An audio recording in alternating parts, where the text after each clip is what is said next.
चलिए अब हम प्री पेमेंट की और फोर क्लोजर के बीच की डिफरेंस देखते हैं। ठीक है, आपने सुना होगा ये वर्ड शायद कभी, प्री पेमेंट कर दो या फोर क्लोजर कर दो।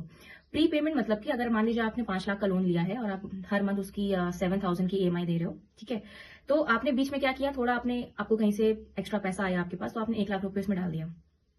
फिर बीच में आपका कभी और कुछ आपको कहीं बोनस मिला या फिर कुछ एक्स्ट्रा पैसा सेविंग्स आपके पास है, आपने उसमें 2 लाख 1.5 लाख रुपए डाल दिया। तो धीरे धीरे आप क्या कर रहे हो, उसमें ज्यादा जो भी उसका आपका जो लोन अमाउंट है उसको धीरे धीरे पेमेंट करके उसको जल्दी खत्म करना चाह रहे हो।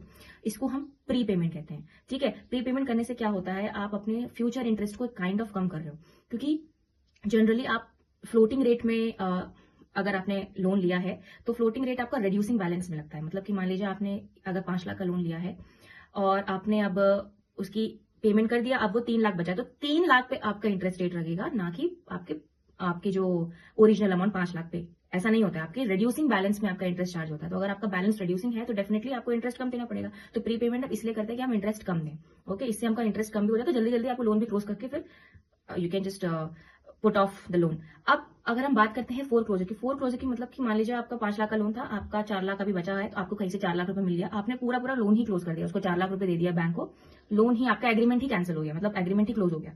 इसको हम फोर क्लोजर कहते हैं। ठीक है, फोर क्लोजर से भी आप फ्यूचर आपकी जो इंटरेस्ट रेट है उससे आप बच सकते हो। ओके।